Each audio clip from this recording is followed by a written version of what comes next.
Hi students, this is fund. Welcome back to my channel. JEE main 2026 January session సంబంధించిన key అయితే వచ్చేసింది, official key. అయితే అది final key కాదు, ఇంకా కొన్ని చేంజెస్ అయితే ఉన్నాయి. అయితే వాళ్ళు ఇచ్చిన కీలో కూడా 2 క్వశ్చన్స్ తీసేశారు. ఒక క్వశ్చన్కి ఏమో చాలా ఆప్షన్స్ ఇచ్చారు. ఇలాంటప్పుడు ఎవరికి బోనస్ మార్క్స్ వస్తాయి, ఎవరికి యాడ్ అవుతాయి స్కోర్లు, అలాగే ఫైనల్ కీలో కూడా కొన్ని చేంజెస్ ఉండొచ్చు. కొన్ని క్వశ్చన్స్ తీసేస్తారా, ఇంకేమన్నా 2-3 ఆప్షన్స్ కరెక్ట్ అవుతాయా, అలాంటప్పుడు ఎలా డిసైడ్ చేస్తారు అనేది జేఈఈ మెయిన్ 2026 బ్రోచర్ ప్రకారం నేను మాట్లాడబోతున్నా ఈ వీడియోలో.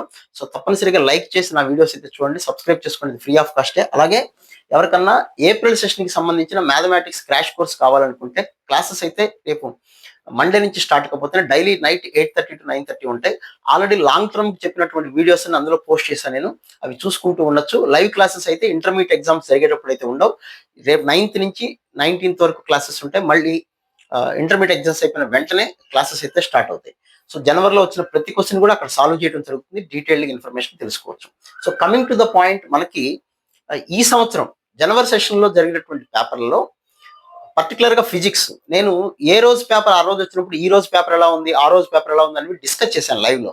అలా చేసినప్పుడే కొన్ని క్వశ్చన్స్ తీసేయచ్చేమో అని చెప్పాను నేను. నా మాట ప్రకారమే అలాగే జరిగింది. 22nd మార్నింగ్, 23rd మార్నింగ్, ఈ 2 కూడా ఫిజిక్స్ క్వశ్చన్సే. కావాలంటే లైవ్ లో ఒకసారి నేను చెప్పినప్పుడు చెక్ చేసుకోండి. 6 పేపర్లు జరిగినప్పుడు కొన్ని క్వశ్చన్స్ అవుట్ ఆఫ్ సిలబస్ అంటున్నారు ఫ్యాకల్టీ అన్నట్లుగానే ఆ 2 క్వశ్చన్స్ ని ఎన్టీఏ వాళ్ళు రిమూవ్ చేశారు, అంటే డ్రాప్ చేసేసారు.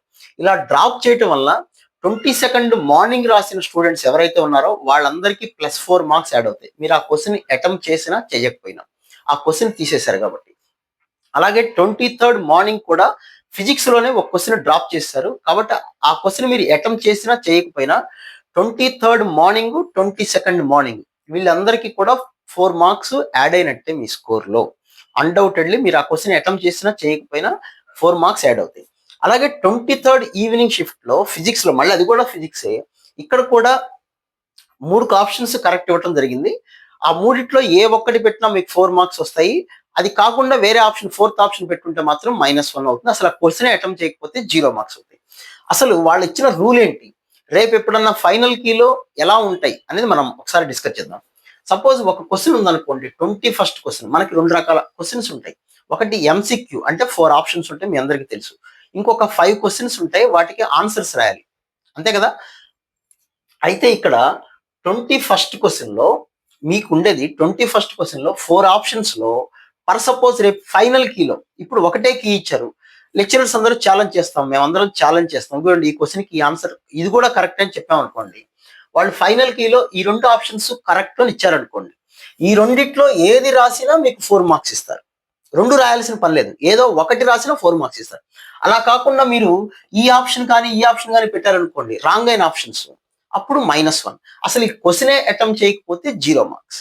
కాబట్టి స్టూడెంట్స్ కూడా గుర్తుపెట్టుకోవాల్సింది, ఒక క్వశ్చన్ కి 4 ఆప్షన్స్ ఉంటే 4లో సపోజ్ 3 కరెక్ట్ అని ఇచ్చారనుకోండి ఫైనల్ కీలో, ఈ మూడిట్లో ఏ ఒక్కటి రాసినా మీకు 4 మార్క్స్ ఇస్తారు.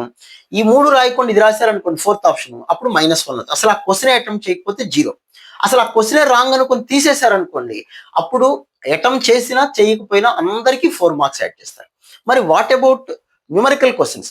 న్యూమరికల్ క్వశ్చన్స్ 5 ఉంటాయి. 5 కూడా డాష్ నెంబర్స్ రాయాల్సి ఉంటుంది, అందరికీ తెలిసిందే. ఇందులో పర్ సపోజ్ న్యూమరికల్ క్వశ్చన్స్ లో ఏ క్వశ్చన్ డ్రాప్ చేసినా లేదా క్వశ్చన్ తప్పైనా, క్వశ్చన్ తీసేసినా అందరికీ, మీరు అటెంప్ట్ చేసినా చెయ్యకపోయినా అందరికీ 4 మార్క్స్ యాడ్ చేస్తారు. ఇది నేను చెప్పే మాట కాదు, నేను చెప్పే మాటలు మీకు కావాలంటే జేఈఈ మెయిన్ 2026 అఫీషియల్ బ్రోచర్ ఉంటుంది, చెక్ చేసుకోండి. వాళ్ళు చెప్పింది న్యూమరికల్ క్వశ్చన్స్ లో ఏ క్వశ్చన్, న్యూమరికల్ క్వశ్చన్ అయినా ఎంసీక్యూ అయినా డ్రాప్ చేశారు అంటే, తీసేశారు అంటే, డ్రాప్ అని కనపడింది అంటే మీకు అందరికి ఆ షిఫ్ట్ రాసిన వాళ్ళకి, అది మార్నింగ్ షిఫ్ట్ అయితే మార్నింగ్ షిఫ్ట్, ఈవినింగ్ షిఫ్ట్ అయితే ఈవినింగ్ షిఫ్ట్ రాసిన వాళ్ళందరికీ కూడా 4 మార్క్స్ యాడ్ అవుతాయి. ఇది అఫీషియల్ ఇన్ఫర్మేషన్. సో మీకు ఇంకా ఏదైనా డౌట్ ఉంటే కామెంట్ సెక్షన్ లో మెన్షన్ చేయండి, మనం లైవ్కి వచ్చినప్పుడు డిస్కస్ చేద్దాం. సో స్టూడెంట్స్ అందరూ కూడా వీటి గురించి ఎక్కువ ఆలోచించకుండా నెక్స్ట్ కమింగ్ డేస్ లో ఏం జరగబోతుంది, ఐపీ ఎగ్జామ్స్ ఉన్నాయి, వాటి మీద అర్థం చేసుకుంటూ చదవండి. అది మనకి జనవరి సెషన్ అయిపోయిన తర్వాత ఏప్రిల్ సెషన్ ఉపయోగపడుతుంది. అడ్వాన్స్ కి ఎంసెట్, విట్ చాలా వాటికి ఉపయోగపడుతుంది. సో మీ కాన్సన్ట్రేషన్ అంతా కీ ఛాలెంజెస్ మీద పెట్టకుండా కీ కరెక్షన్స్ అన్ని మేము చూస్తాం, మేము ఛాలెంజ్ చేస్తాం. మేమంటే కాలేజీ తరపున మేము అవ్వచ్చు, వేరే కాలేజీ రకరకాల వాళ్ళు కాలేజీకి షిఫ్ట్ చేస్తారు. 300/300 వచ్చిన స్టూడెంట్స్ కూడా మన తెలుగు రాష్ట్రాల్లో ఉండటం కూడా గొప్ప విషయం. వేరే స్టేట్స్‌లో కూడా ఉన్నారు. నార్త్ స్టేట్స్‌లో కూడా ఉన్నారు. ఆహ్, కానీ చాలా తక్కువ మంది ఉన్నారు. ఈసారి హై స్కోర్స్ వచ్చిన వాళ్ళు చాలా తక్కువ మంది ఉన్నారు. కెమిస్ట్రీ, మ్యాథ్స్‌లో చాలా దారుణంగా దెబ్బతిన్నారు స్టూడెంట్స్ తక్కువ మార్కులొచ్చి. So, nothing to worry. Whatever happened is happened. రాసేసారు. రిజల్ట్ వచ్చేస్తుంది తొందరలోనే. ఫైనల్‌కి అనేది ఇంకా ఫైనల్ కాలేదు కాబట్టి తక్కువ స్కోర్ వచ్చిందని కంగారు పడొద్దు. కొన్ని క్వెషన్స్‌కి చేంజెస్ అయితే ఉండటానికైతే అవకాశం ఉంది. సో, ఇది ఈ వీడియోకి సంబంధించిన విశేషాలు. మరిన్ని వివరాలు మళ్ళీ ఇంకొక వీడియోలో మనం డిస్కస్ చేద్దాం. So, wish you all good luck guys. ఇంకో వీడియోలో మళ్ళీ మాట్లాడుకుందాం. రైట్. Thank you.